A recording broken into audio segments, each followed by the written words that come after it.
Hi and welcome to part 19 of Let's Play Brutal Mario. I've taken 4 paracetamol today because I've had a really bad headache. So we're having another go at Ultima. So this is where those orange doors come in handy. I can just skip straight there.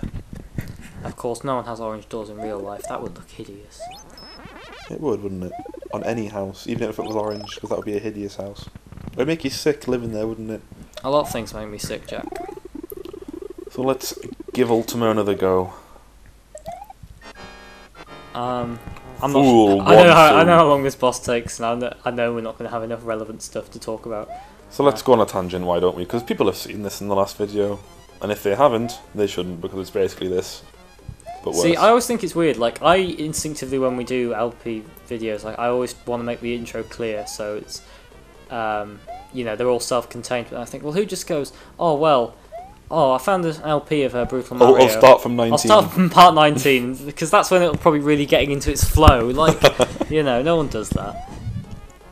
But, you know, you never know. Someone might stumble upon this. We want to be welcoming. We want to be like, if you've just tuned in. Because that's how I got into a lot of things, actually. Like, I mean, a lot of my sort of favourite sort of TV shows as a kid, this was before, like, YouTube and stuff was really big, I would just sort of tune into. I'd be like halfway through like a very sort of far on series of it or whatever. I wouldn't know any of the characters, I wouldn't know what the story was, wouldn't even know like what the basic mechanics of the universe would be. And I'd just watch it for a bit and I'd get into it. And then eventually I would backtrack and start from the beginning and watch the entire thing. Yeah, totally. So I'd like to think that someone might stumble upon this. I don't know, maybe somebody would be like, hey guys, this is a great video, but like they'll post part 19 because they're idiots. And then somebody will watch it, they'll like it, like, oh, I want to see the rest of this series, it looks good. Well, that's something I think is really weird when you watch like LPs and like, you know, obviously like there's obviously a general decline, so part 1 will normally have a lot more views than everything else. Which makes sense. But there's always like, it'll go, sometimes it'll be like, you know, 7,000 for part 8 and then part 9 will have 10,000. You think, hang on, what's so good about part 9? People, oh, you don't even have to watch the rest of it, cut to part 9. I always think that's very strange. That is a very oddity, because you'd expect, as you say, like it to be a sort of a decreasing thing, because everyone watched part 1, some people watch part 2, a fraction of those watch part 3, and so on and so forth.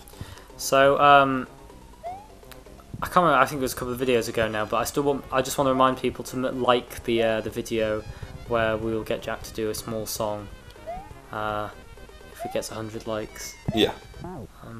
I'll do a small song. Oh, but hell, we have a second form. But actually, this is one of the few times where it's a lot easier. Now, when it's doing this white thing, it will start healing its little health bar at the top, I think. So you want to be getting that cut off. And when she starts doing that sort of weird sort of shake in the air, get away from where you were standing when she started doing it, or you'll be in for a world of trouble. And try not to be on the far side as well, because that makes it hard to run away from, because obviously. Yeah, stick to the middle. It's probably the best place to stand. Stop her before she gets to recharge her health. And you'll notice that we've got the sort of the Bowser music, because this is like the second form, something which gets used as a sort of a theme. The first part will be like the regular boss music, and then a second form will rear its ugly head, and you'll get this Bowser sort of intense thrashing music. I feel they could have used this for Meta Knight actually. It would be much more suiting. Yeah, I agree actually. Very sort of fast, very sort of. I mean, tense. I know I keep wailing on the music, and as you say, like, I think the only reason we're criticising that is because there's nothing else to criticise, really. Yeah, it's very, very flawed, very tight game. But I wouldn't say no just to some like cool remixes of some of the Mario music. Like, I mean, I'm not sure. There's plenty out there, plenty of metal mixes, plenty of just nice sort of. Even like a Mario Paint would be appropriate or something. I mean, Nintendo themselves are very good, I think, at doing like the good versions of their own music. Like, for instance, if you look at the Brawl soundtrack, there's a lot of orchestral versions or remixes of various pieces, classic Nintendo pieces of music. It's a very quality. I regularly listen to like tracks from that just for leisure. So, this is one of the sort of RPG series of levels that we're coming across now. Observant viewers will see the health bar at the top, which corresponds to the amount of hits I can take before I actually lose a life. Unobservant viewers, well, now you know. So this is, I mean, this is just very different, really, isn't it? It's just a complete change of tone. It's a potion, of course, which restores your health. Very, I mean, it's very RPG-ish in terms of flavour, but Bit of jump. yeah, this is one of those like rooms where you have to kill everything to like unlock something in the room. So the flames have died out. So we'll find out what that means in a sec.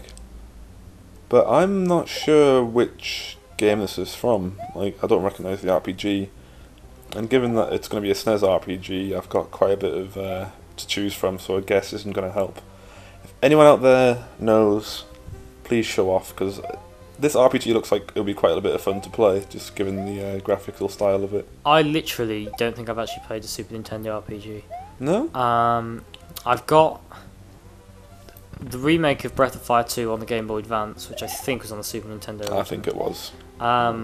And I've played some of the Shining Force games, but I think they were mainly Mega Drive, weren't they, or Genesis? I mean, one of these days I'll have to do a SNES RPG, because there's plenty of ones people would be interested in seeing. Like, an RPG. A SNRPG, like Secret of Mana, Chrono Trigger. I mean, you often say Chrono Trigger is one of your favourite games ever. Like, it is really good.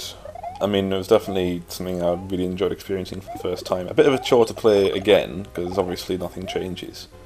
But worth seeing, a lot of good... I mean, the story is fantastic, the soundtrack's amazing, the gameplay is really engaging, lots of original ideas. And there's lots of, like, optional things as well, which have little stories with them. Like, nowadays, you sort of Western RPGs, like your Fallouts and your Oblivions, like, side quests that aren't part of the main quest are sort of standard. But back then, there weren't really, like... Well, I mean, you'd get things that you could do as side missions, but it would just be, go here, kill this monster, get chest. It wouldn't be like, it'd be part of, like, a narrative... Like, DLC is like a self-contained little narrative, isn't it? That you don't have to do as part of the main story. Generally, yeah. Like, Chrono Trigger has lots of that going on, like, some of the characters get extended storylines, which you don't actually even need to do to finish the game at all, but you can do for extra EXP or... And to be honest, to beat the final boss, you need every bit of stat boost you can get, so it's worth doing it all anyway, but you don't have to, that's the point. I just really like that. Yeah. It was a gift that kept on giving, in my opinion. I mean, I think in a way that's often what's most interesting about old games is, like, you know, people always say, oh, you can see sort of how genres evolved and stuff, and obviously there were certain technical capabilities that just led to certain genres existing, you know, so that's why, you know... Or not, as the case may be. Exactly, you know, that's why point-and-click adventures just died out as have sort of platformers, and really. Sort of those space shooters... You don't see many of them anymore, like, I think Ikaruga and the Toho series are pretty much the last hurrah. Yeah, I mean, there's those sort of Japanese bullet hell games, but then, you know... They don't really do it on their own anymore. I mean, maybe you've got Geometry Wars, but that's still a different take on the old game. But, I mean, what I was saying was, you know, there's fairly obvious ways of seeing game evolution like that, but then there's sort of the more subtle aspects, such as, you know, seeing how sort of sub-quests and side-quests evolve, and I think that's just really interesting, because, I mean, I think a lot of people who criticise video games sort of don't think there's that sort of self-referential and internal influencing that you get in things like literature and cinema, where people sort of self-consciously acknowledge their influences, where you do get that in video games. I think people write it off too easily. So that's enough of my meta-wanky literature.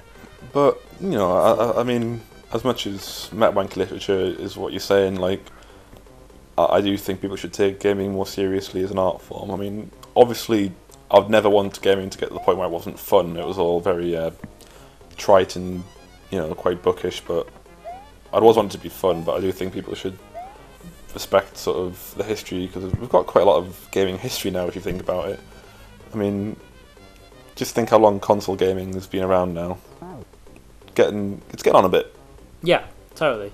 Well, I mean, it didn't take long for cinema to exist before they were creating pieces which are nowadays still considered masterpieces. Yeah. You know, same extent with literature, although the sort of defining the lines of, you know, where poetry starts and where novels start is a bit less clear than where video games start, or where...